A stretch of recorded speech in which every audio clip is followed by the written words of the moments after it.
Malaika, donc aujourd'hui je reviens avec une vidéo make-up encore une fois. Aujourd'hui je vais vous présenter un maquillage de printemps, la Serma. Donc là j'ai commencé par appliquer ma base comme d'habitude, c'est celle de chez Kiko. Et comme fond de teint, j'ai choisi celui de chez Kat Von D et de chez Laura Mercier. En Kat Von D, j'utilise la teinte 78 et chez Laura Sim, c'est le Cappuccino. Donc je viens l'appliquer avec mon pinceau de chez Absatoussi. J'ai mon mari qui me fait chier là. Bonjour les filles.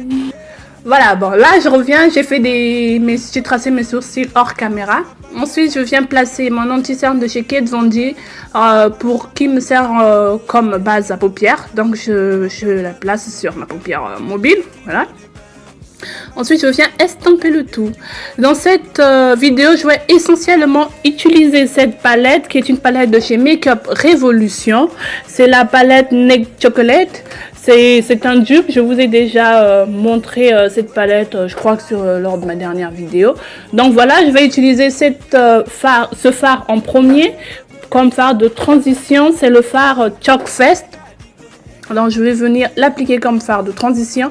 Ensuite je vais venir appliquer le fard Wonka tout au coin externe de l'œil et que je vais ramener vers l'intérieur.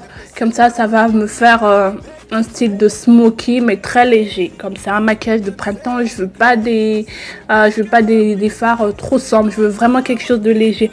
Ensuite je vais venir prendre ce rose gold, c'est le fard Divine. J'adore ce fard, il est très pigmenté, il est très léger. En tout cas pour le printemps, cette palette est juste magnifique.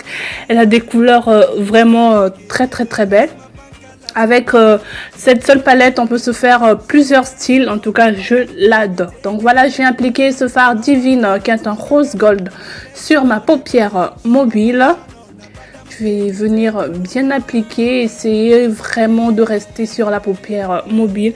Ensuite, je reprends le fard Chalk Fest que je viens appliquer en coin externe pour un peu plus accentuer le côté smoky.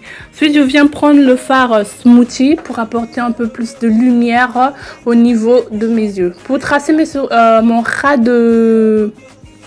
mon eyeliner, je veux dire, j'ai utilisé le gel de chez Kiko, le gel noir de chez Kiko. Je vais vraiment le tracer au ras des cils supérieurs. Vraiment histoire d'accentuer un peu plus le regard. Je vais vraiment le tracer, je vais faire un trait très fin. Ensuite je vais venir appliquer mes faux cils du moment, les favoris, les Ardell, les Roland si je ne me trompe pas. Donc voilà, et je vais venir ajouter encore mon gel eyeliner de chez Kiko. Et pour faire mon wing liner, cette fois-ci je vais prendre mon liner de chez Bourjois et je vais venir tirer vraiment vers l'extérieur pour donner vraiment un regard cat eyes et tout. Voilà. Pour mon anti-cerne, je vais utiliser celui de chez Kat Von D. Toujours le D33. Oui, et que je vais venir estomper avec un petit pinceau. Je préfère l'estomper avec des pinceaux que avec une éponge parce que je trouve que quand je l'estompe avec une éponge, j'ai l'impression que l'éponge absorbe tout le produit et ça me fait des marques. Il y a des parties qui sont couvertes et il y a d'autres parties qui sont pas du tout couvertes. Donc voilà pourquoi je préfère l'estomper avec un petit pinceau.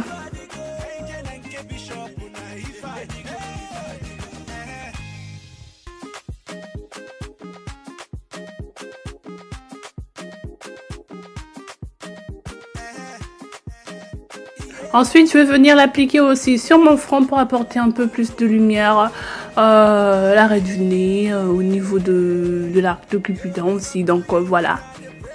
Et je reviens estomper le tout.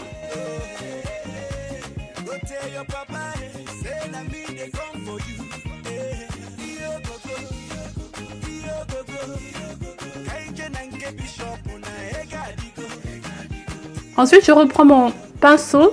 Je viens essayer d'estomper toutes les démarcations qui ont pu se former. Donc voilà. Ensuite, je vais prendre la poudre blanche de chez Sephora. C'est une poudre lissante que j'adore. Il y en a presque plus, donc il faudrait que je pense à racheter. Et je vais venir fixer mon anti-cerne très légèrement. Je vais l'appliquer un peu sur le front et tout autour de la bouche. Donc voilà.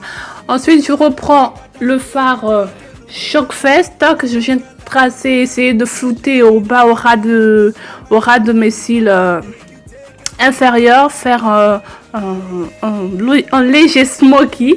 Donc je vais venir flouter ça tout en bas très légèrement et ça fait vraiment un regard fumé que j'adore. Pour le printemps, c'est tout léger. Pour mon bronzer, je vais utiliser le fard comme d'habitude, le 213 si je ne me trompe pas, de chez Kiko.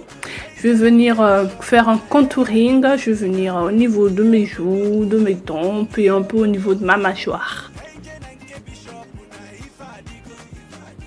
Excusez un peu ma voix, je suis un peu enrhumée, donc c'est pas terrible ces temps-ci, donc voilà. Ensuite, pour fixer tout mon make-up, je vais prendre la poudre de chez Sephora, qui est le Deep en teinte 56. Je vais prendre avec un gros pinceau de chez Kiko, un pinceau qui perd assez ses poils, donc voilà. Je vais venir appliquer ça partout pour fixer le tour et pour enlever aussi la poudre blanche que j'ai laissée sur mon visage. Je vais venir balayer ça légèrement. Donc voilà, je balaye, j'essaie vraiment d'estomper qu'il n'y ait aucune démarcation. Ensuite, pour mon fard à joues, j'ai décidé de prendre la même palette. Cette fois-ci, je vais utiliser le fard Milky, que je vais l'utiliser comme fard à joues. C'est un vieux rose assez joli, discret. Pour mon highlighter, je vais prendre la palette de chez Makeup Revolution. J'adore cette palette. La pigmentation est juste waouh. Dommage que sur la caméra, on voit pas vraiment grand-chose, mais c'est tout simplement magnifique la pigmentation. Donc voilà, je viens appliquer mon eyeliner très léger. Ensuite, pour mes lèvres, je vais utiliser comme contour le crayon de chez Kiko, le 517, que j'adore. Aussi, qui fait partie maintenant de mes favoris. Je le mets presque avec tout. Et ensuite, je vais venir prendre le rouge à lèvres de chez Sephora. Ce sont des encres à lèvres. Je vais d'abord prendre la teinte 16, si je me trompe pas. Ouais, j'espère que je me suis pas trompée. C'est la teinte 16. Ensuite, je vais prendre la teinte... je vais rajouter la teinte numéro 24, qui lui est un vieux rose. Donc, je vais mélanger les deux teintes-là pour estomper le premier qui est assez rose. Donc voilà mon make-up. J'espère vraiment que ça vous a plu. J'ai fait un attaché de foulard. Je suis pas très douée, mais j'ai quand même adoré le résultat que ça a donné au final. Donc voilà, j'espère que la vidéo vous a plu. Si c'est le cas, comme d'habitude, n'hésitez pas de mettre les pouces en l'air et de commenter. Je vous fais de gros bisous et je vous dis à la prochaine pour une nouvelle vidéo. Bisous.